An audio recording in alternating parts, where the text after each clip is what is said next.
The subtle art of not giving a f***. The subtle art of not giving क्या हो रहा है यार ये? क्या आप उन लोगों में से एक हैं जो बात बात पे इरिटेट हो जाता है?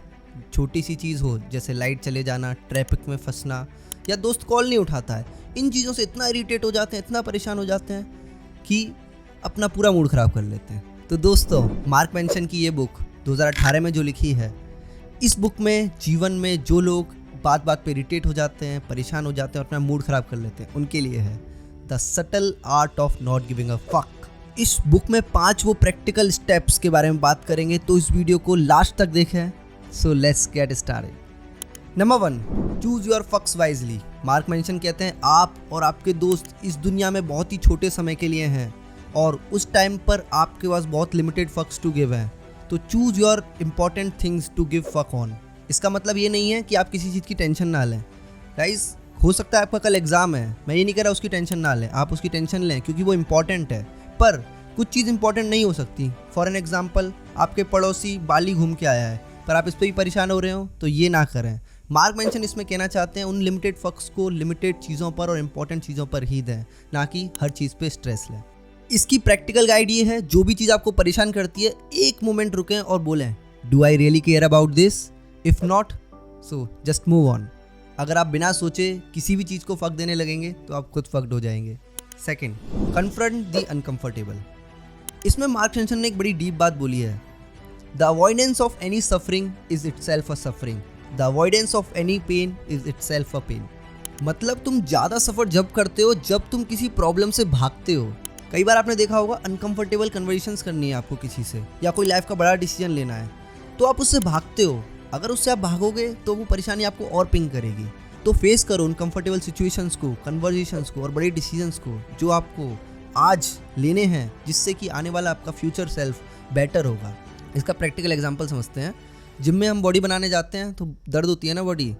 क्यों दर्द होती है? क्योंकि आने वाले 10-15 साल में जब आपको जॉइंट पेन जैसी परेशानी होने लगेगी, तब आपको वो पेन नहीं होगा। अब चॉइस इज़ योर्स। आज अगर उस पेन को अवॉइड करोगे तो आने वाले टाइम में होगा। तो आपको पता करना है आपको क्या चूज़ करना है। इसको प्रैक्टिस करने के लिए आप एक छोटी सी चीज़ स्टार्ट कीजिए।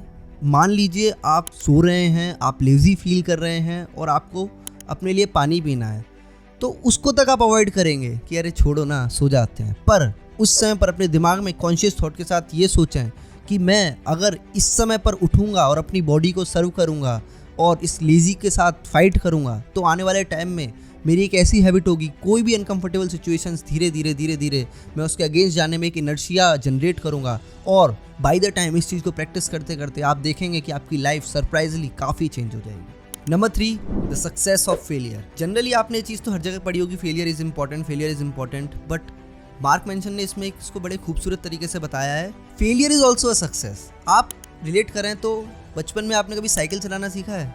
तो कभी ऐसा हुआ है कि साइकिल आपने एक बार में सही चला दी हो? गिरे होंगे, फिर उठे होंगे, फिर गिरे होंगे, फिर उठे होंगे। बट आज आप साइकिल क्या, बाइक भी चला लेते होगे, कार भी चला लेते होगे, बट उसका फेस तो वही था ना। Road to success is failure. तो इसमें मार्क मेंशन बताते हैं कि आप फेलियर से ना डरें, फेलियर को एम्ब्रेस करें। जब भी आपकी लाइफ में ऐसी सिचुएशन हो कि आपको लग रहा है आप फॉल शॉर्ट कर रहे हैं, तो उसको इस तरीके से देखें, यही तो रास्ता है सक्सेस का। याद रखें, फेलियर ही एक इंसान को बेहतर बनाता है और एक बेहतर इंसान ही सक्सेसफुल हो सकता है। इसको संदीप माहेश्वरी बड़े अच्छे तरीके से कहते हैं, success comes from good experiences and good experiences comes from bad experiences. Number 4, the backward law. ये लॉ मुझे बड़ा फैसिनेटिंग लगा, इसको जरा ध्यान से सुने। The desire for more positive experiences is itself a negative experience, and paradoxically the acceptance of negative experiences is itself a positive experience। मतलब जब हम हमेशा खुशी की तलाश में रहते हैं तब हम दुखी हो जाते हैं, और जब हम दुख को स्वीकार कर लेते हैं तब हम पॉजिटिव रास्ते पर आगे बढ़ते हैं। कुछ समझ में आया? चलो मान लो आपने एक बाइक खरीदी है। अब आपको बाइक खरीदने के बाद बड़ा चस्का तो लगा था कि इस बाइक को खरीदने से आप बहुत खुश हो जाएंगे। अब कुछ टाइम में वो पुरानी तो होनी है, क्या आप फिर नई बाइक खरीदेंगे? जैसे जैसे आप पॉजिटिव एक्सपीरियंसेस के लूप में पढ़ते रहेंगे ना, तो आप इनकम्प्लीट फील करने लगेंगे। ऑन द सेकेंड एंड, मान लो वो बाइक पुरानी हो गई है, आप उस समय पर इसको स्वीकार करें कि हाँ ये बाइक पुरानी हो गई है, तो आप खुश रहेंगे, चिल रहेंगे। यही मार्क मेंशन इसमें कहना चाहते हैं कि ज़्यादा खुशी के पीछे दौड़ो मत, आप स्वीकार करो आपकी नेगेटिव सेल्फ भी क्या है। ये बात उन लोगों के बहुत काम आएगी जो लोग बात बात पे चिढ़ जाते हैं, परेशान हो जाते हैं। मान लो कोई मोटा आदमी है, उसे कोई बोले मोटे, तो वो जनरली क्या करे, इरिटेट हो जाएगा, चिढ़ जाएगा, उसको मारने दौड़ेगा, राइट। पर देखा जाए और स्वीकार करे उस बात को, अगर वो वास्तव में मोटा है तो वो क्या कहे, इसको स्वीकार करे ना, तो वो हंसेगा अपनी बात पर ही कि हाँ ठीक है मैं मोटा हूँ, यही बात खत्म। देख रहे हो सिचुएशन सेम है, वो आदमी उसे मोटा बोल रहा है, एक तरफ वो उसको रिटेलिएट करके उससे लड़ रहा है और एक तरफ उसको स्वीकार करके खुश है। तो क्या बेटर अप्रोच है, स्वीकार होकर खुश रहना? यही है बैकवर्ड लॉ। तो जो हमारे पास है हम उसको स्वीकार करें और उसी में खुश रहना सीखें, ना कि हम पॉजिटिव एक्सपीरियंसेस के लूप में पढ़ पढ़ के अपने अभी वाले एग्जिस्टिंग एक्सपीरियंस को खराब कर लें। Number 5 and final, the value of saying no. दोस्तों मैंने कई बार अलग अलग कोट्स में ये चीज़ पढ़ी है कि नो करना सीखें, और सक्सेसफुल लीडर्स की पॉडकास्ट में भी सुना है, बट मार्क मेंशन ने इसको बड़े अलग तरीके से बताया है। मार्क मेंशन ने इसको वैल्यू बताया है। जब आप किसी चीज़ के बारे में नो करते हैं, नोइंगली एंड अननोइंगली, तब आपको आपके फ्यूचर सेल्फ के लिए जो वैल्यूज़ और प्रायोरिटीज़ आपकी लाइफ में हैं उसके लिए जगह मिलती है।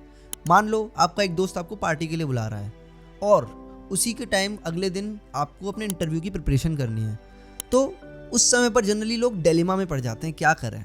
पर उसी समय थोड़ा सा स्टॉप लेकर हमें ये सीखना है और ये समझना है कि एक छोटी सी ना से आपका एक इंटरव्यू क्रैक होकर आपकी फ्यूचर सेल्फ लाइफ बेटर होगी देन एक पार्टी में जाने से।